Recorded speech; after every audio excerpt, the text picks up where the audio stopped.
What's going on YouTube? It's Tom here. We're back with another video today. Probably about a month ago or so, I put on my Instagram story what video you guys wanted to see first. It was between ZDP 189 in depth and my favorite knives. So basically, ZDP won just barely. I do polls like this pretty often, so if you guys are interested in that kind of thing, go follow me on Instagram. It's at Tom Hosang Outdoors. I have a link to that down in the description as well. So now that we got the ZDP video up, I have time, or now I'm going to post my favorite knives. I actually don't have a lot of different knives. Believe it or not, I have a lot of multiples of models. So we're going to have kind of a little bit of a twist of my favorite knives here. First off, I'm just going to run through which models are my favorite. We're going to start at least favorite to favorite. So least favorite knife, first up, I have a Hogue microflip. Got this one through work. It's a good little knife. Let me be clear about all of this too. That all these knives are good knives. If they weren't good knives, they wouldn't be here. Just favorites based on what I have right now. So it's a good knife. It's a button lock flipper. Kind of small. Not really a huge fan of the jimping and stuff up here. It's kind of uncomfortable. Don't really like the pocket clip either. I know I can get another pocket clip from Hogue for this, the newer one. Just not a huge fan of the knife overall. It still does get carried, just not as much as some of the others. So that's kind of my deal on that one. Next up, and the only reason it's not a little bit higher on this list because I just got it, is the Hogue Deca. So I have two Hogues bringing up the rear here, unfortunately.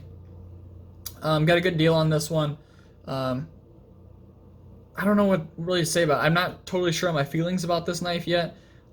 Good knife overall. Awesome looking black and blue G10.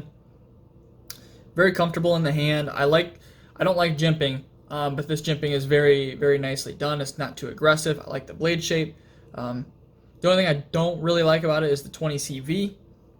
I'm not a huge fan of M390, 20CV, 204P, any of that good stuff. And it's a little thick behind the edge. We're talking about 25 thousandths behind the edge. So, that part kind of sucks. I do have to say it is the smoothest axis lock style knife I have ever owned. Just so buttery smooth and no blade play anywhere. This is the new clip that Hogue is doing as well, and I'm pretty sure that would fit on the micro flip. If I get a hold of Hogue, I know I can get this clip for this knife, so I might do that in the future. Next up, I might hurt some feelings here, is the Spyderco Paramilitary 2. This is the first one I have doubles of. I have one in K390 and one in 10V. Not really a huge fan of the PM2. These are my fourth and fifth ones I've ever owned. Just not a huge fan of the ergonomics. They're not bad, don't get me wrong, but there's other knives out there that are better for ergonomics for me. And every knife that you see in front of this is going to have better ergonomics for myself. Kind of thick behind the edge as well, like 21 thousandths or so. Not a huge fan of the compression lock. I put up with it on these two knives just because of the steels, K390, 10V. Just good steels overall. And if they were offered in a different platform, like any of the platforms that I'm going to show you here in just a minute, I would go with those instead. So PM2 is third to last. Next up is my Benchmade Super Freak. This one has been reground by Transparent Knives. It's about 10 thousandths behind the edge. At, I want to say it was like 13 degrees per side, something ridiculous like that. 13, 14, maybe it was 15. I don't really remember. But you can see just how small that edge bevel is there. Really good knife overall. I did some tweaking to this one. Like I said, I had Brian over at Transparent Knives regrind this for me. Not that it was bad to begin with. It was like 20 thousandths behind the edge to begin with. The scales, while very good, aren't where I would want them to be. So I actually took this knife apart, chamfered the top of the scales here as well as the bottom. It's just a great knife in the hand. It's so comfortable now. If I have a lot of extended cutting to do, this would probably be a knife that I would choose. I've had similar issues with this M4 as Gerald did, and we're kind of working through it, trying to see when we get through the fatigue steel on this knife. But that's the only thing that's really keeping it from being a little bit higher on the list. Plus, it's kind of chunky. I don't know. I don't carry it as often as I probably should. just because of the fact that it's a little bit chunky, and the whole issue I've had with the M4 kind of rolling on me, and I'm like 5 edges in, so that part kind of sucks. That's the only reason it doesn't really get more carry time. Next up, this is third place for me, is going to be the Spyderco Native 5. This one's a little bit dirty. This is I have 2 of these as well. Both the same knife though.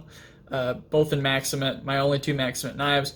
This is the original one that you saw go through the Maximate experience. This one has been reground to about 10 thousandths behind the edge by Transparent Knives. These don't get carried a ton anymore because I've been doing a lot of steel experiments with other stuff. But just a great platform overall. Nice and small, good grip in the hand, very ergonomic. Just a great overall knife. One of my favorites to actually use. It's a really good performer. If I had it in different steels, I might carry it a little bit more. Like if I had one in Rex 45 or something, I might carry it a little bit more. With the Maximate stuff, I kind of have to know what I'm going to be getting into that day to carry it. Because if I have to do some sort of harder use stuff, I typically don't carry Maximate. If I know I'm going to be destroying a bunch of cardboard, Maximate gets carried. Next up, I have 3 of this model. That is going to be the Spyderco Manix 2. This has become one of my favorite models of all time recently. I have 3 variations of this. I have the 4V one here. The first one that I had was this Crewwear. Well, I shouldn't say it's the first one, but it's the oldest one out of the 3 that I still own. The Crewwear one with the Smooth G10. This has been around for almost a year now, actually. That's one of my longest tenured knives. And I also have one in Rex 45 with a little bit of patina forming there. Only knife I own 3 of. Just a great overall knife. It's just a nice workhorse. Very comfortable in the hand, multiple grips. I like all the different steel options they've been coming out in recently.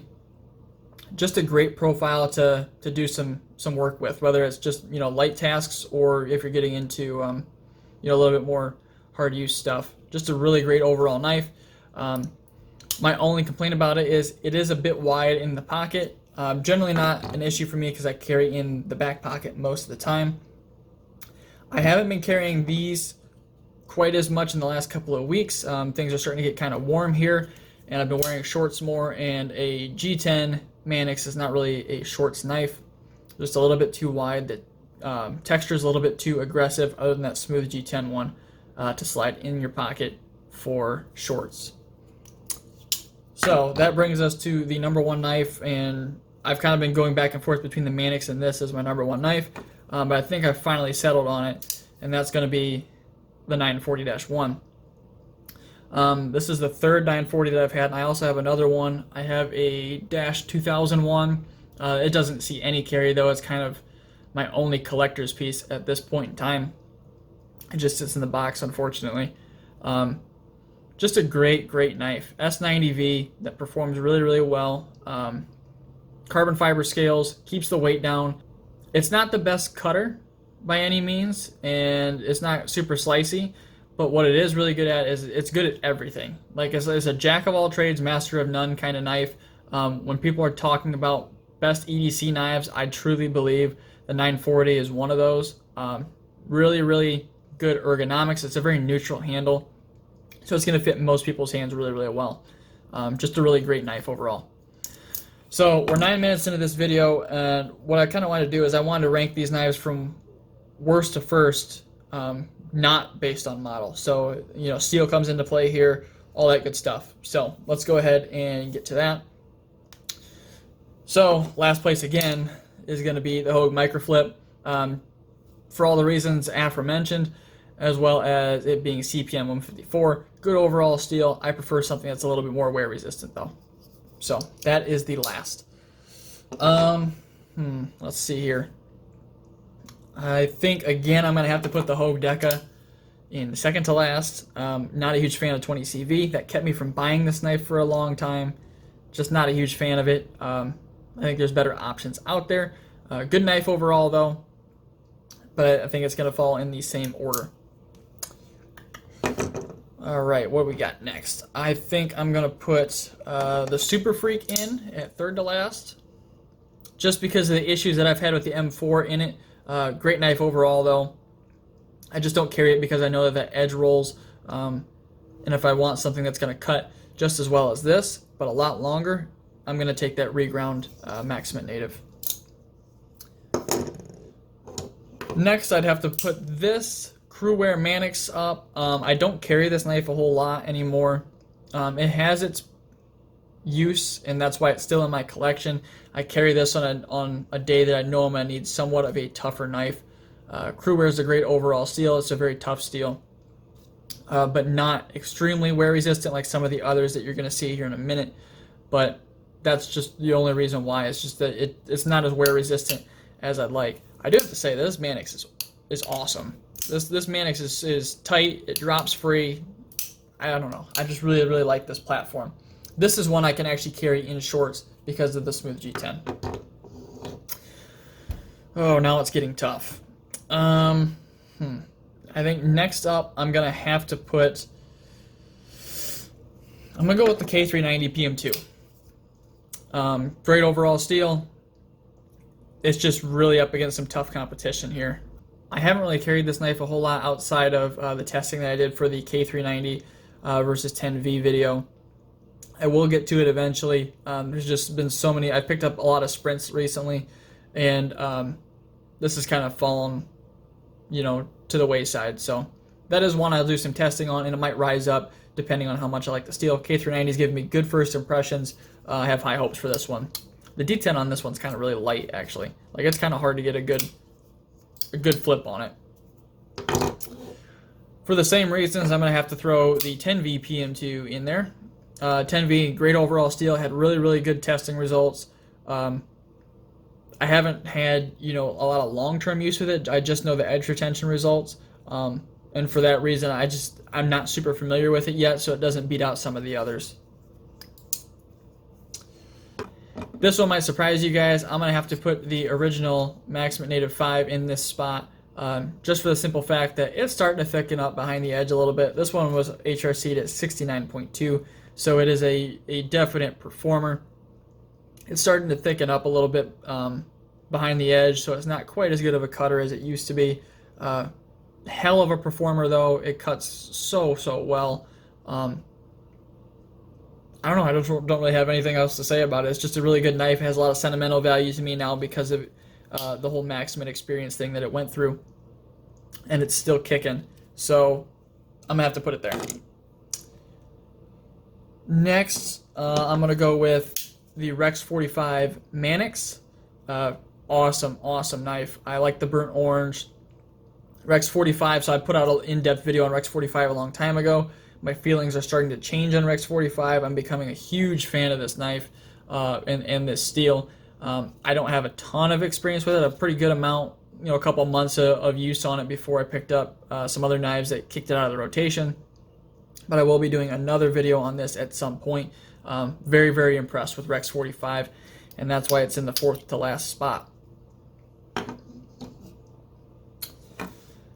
Next up, I'm going to have to put the 940-1 just because of the S90V and everything. S90V is a great steel. It's just not quite as wear resistant as some of the others, and it sharpens up so well though. It's for a high wear resistant steel. This thing sharpens amazing. This one I actually just sharpened up the other day on my Veneve OCB Diamond Waterstones. I don't know if you guys will be able to see it. It's wearing a 400 grit edge now. And I just kind of kept this one a little bit lower. When you keep it lower like that, it just has so much tooth to it still, but it's still a cutter. But it doesn't stack up to these last two. Second place is the 4V Manix 2 from St. Nick's. This one is also wearing a 1200 grit edge from my Veneve OCBs. The edge that comes up on 4V is just nasty. Such a good steel for edge holding as well as sharpening, and it's a pretty damn tough steel too. Kind of reminds me like a somewhat less tough Crewwear with a little bit more edge retention to it. Just a really good knife and steel overall. I love this combo. This has to be, obviously this is one of my favorite knives to carry and use. And in first place, even though it hasn't gotten a lot of carry time recently, is the reground Native 5 in Maximate. This is just the best of both worlds, as far as it's in a nice carry package, lightweight, easy to carry, but with it being reground, it's so thin behind the edge, it cuts so well, and then you couple that with a steel like Maximate that's as hard as it is, and can continue to cut for as long as it does. Gerald's seen, I forget the exact numbers, but it's been thousands of feet of cardboard on his Para 3, just with stropping and stuff. So this thing is an absolute monster, and that's why it's at the #1 spot. So I hope you guys really enjoyed the video today. I've never done a video like this with my favorite knives. That's pretty much my whole collection right now. As you can see, I don't own a whole lot of knives, and what I do own is multiples of knives that I know that I like. I know there's a lot of knives that I'm probably missing out on, just because they don't really appeal to me. If there's a knife that you think I should have in my collection and you think I'm missing out on, put it down in the comments below and I'll check it out.